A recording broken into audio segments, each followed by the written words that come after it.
I think that this makes it a very safe and very stable stock to look at in this turmoil. The flight to safety continues, sending some investors into new territory in search of stability. When people realize that they need to have stability, they're going to fly into these sort of stocks. MarketBeat's Gabriel Osorio-Mazzilli shares a list of 3 dividend stocks that might be the safest bet right now. When these companies stop paying the rent, I think we have much bigger problems. Now, these stocks are safe plays, but some might not sit well with every investor. Remember that there are no saints on Wall Street. Money is money. Will the payoff be worth it for you? Let's dive in.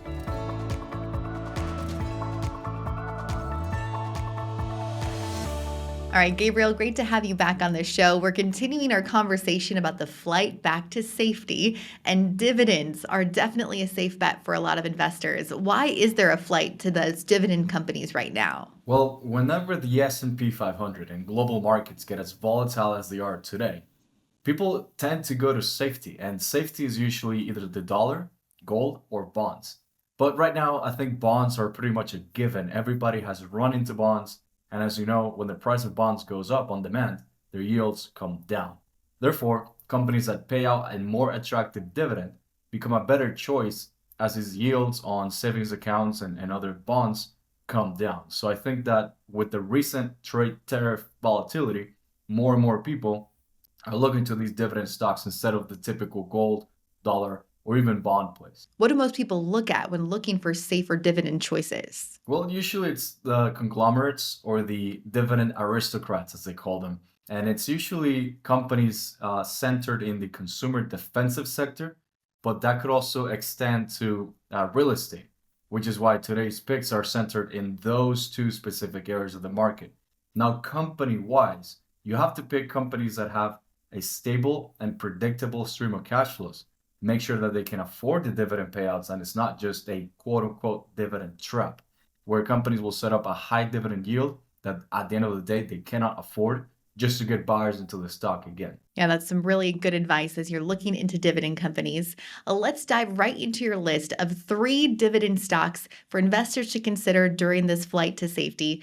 We're going to get to your first pick, and then your later picks are in kind of an industry that is a little more controversial, but also very stable. So we'll get to those towards the end of your list. Let's start with your first pick. Well, the first pick in this list is in real estate, and that is Realty Income Company.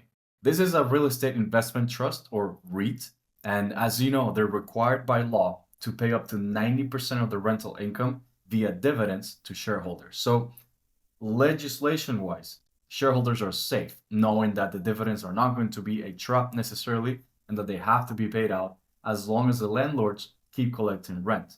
So, now the risk would be what type of properties is this company holding, right? Well, Realty Income is the landlord to companies like CVS, Walmart, even Amazon, and 7-Eleven, right? So when these companies stop paying the rent, I think we have much bigger problems than missing a dividend payment, right?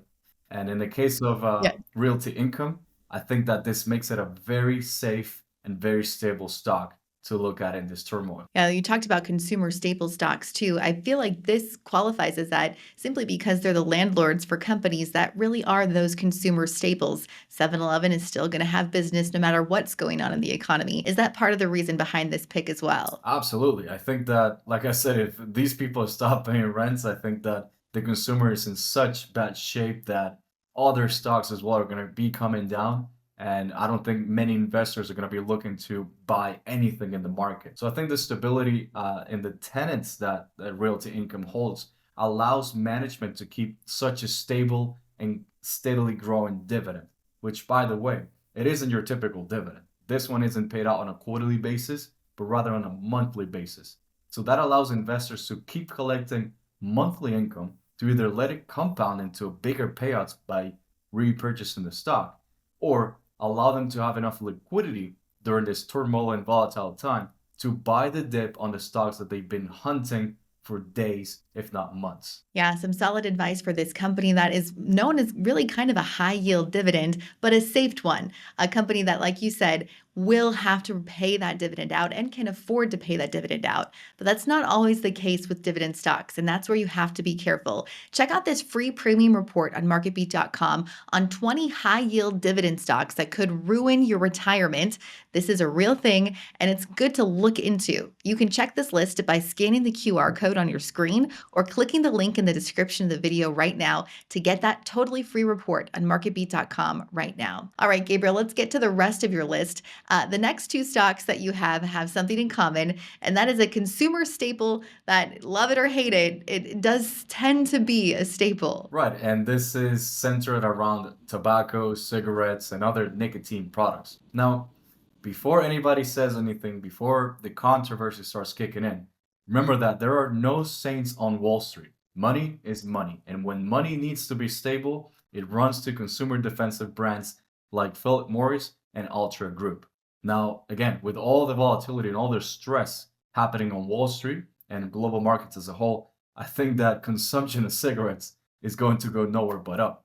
But on that note, I think that trends, right, for smoking have been coming down, especially with younger audiences, which is why these companies have shifted to nicotine pouches, right?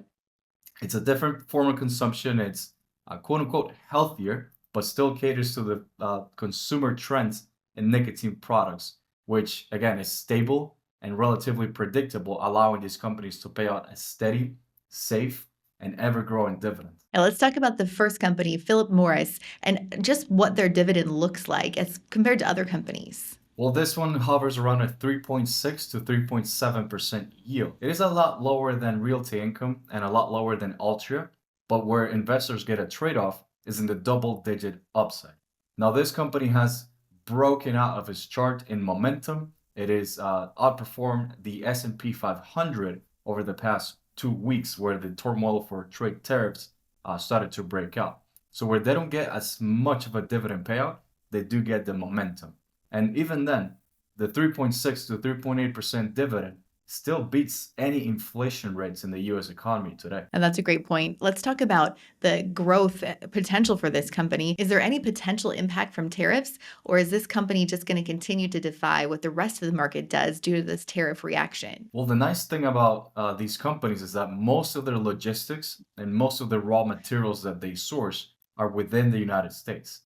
Now, Philip Morris does have some exposure to British tobacco, but that's not going to be an issue considering that these trade tariffs are not essentially focused too much on the agricultural products that are coming in and out of the United States, especially when it comes to tobacco. So I think that tariff risk does not really apply to the supply chain that Philip Morris has within the United States.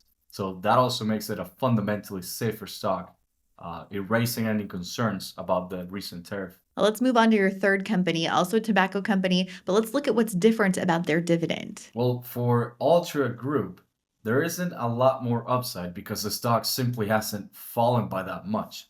And whatever fell has already kind of recovered already. So that goes to show how stable these companies can be during a volatile time in the broader S&P 500. Now, for Altria, investors can get a 7% plus dividend yield. Now, that might sound like one of those dangerous high yield dividend stocks, but remember, this company's fundamentals show the stability, and the company's products show predictability in demand. So I think that even though it sounds like a too good to be true kind of setup, there's no reason to be concerned. I think that trends in nicotine consumption, cigarettes consumption, are going to be here to stay. They've been there for a while, and it's one of those companies that you can pretty much predict and project further out where they're going to be in a year, maybe 2 years from now. Yeah, with a dividend yield of over 7%, this one seems like a really high pick for investors. How big of an impact can dividends make, especially during a time like this in the market? Well, the impact of high dividends during volatility is twofold. First, you're going to see a lot of demand for these stocks coming in because of how demand for bonds is already exhausted. And as the price of bonds go up, again, their yields come down, making a dividend like Altria's seem more attractive. The second part of this equation is the same thing that just happened to bonds. When people realize that they need to have stability, they need to have a certain amount of income, dividend-wise, they're going to fly into these sort of stocks. Now, when that demand exceeds the supply of sellers, the price is going to go up, and therefore making the dividend yield come down and bring the balancing forces in the market to a halt, right? So first, in the beginning, you're going to get a lot more income by locking in the high dividend yield and also exposing yourself to the balancing forces I just spoke about through double-digit percentage upside potential when the stock comes into high demand. All right, some great information for investors to consider today, Gabriel. Thank you for sharing this list of 3 dividend stocks to look into right now. Let us know what you think in the comments. Are you looking towards tobacco to earn some money during this volatile market, or are these stocks you stay away from all the time? We'd love to hear your thoughts. Let us know again in the comments. Thanks for joining us today, everyone. As always, happy investing.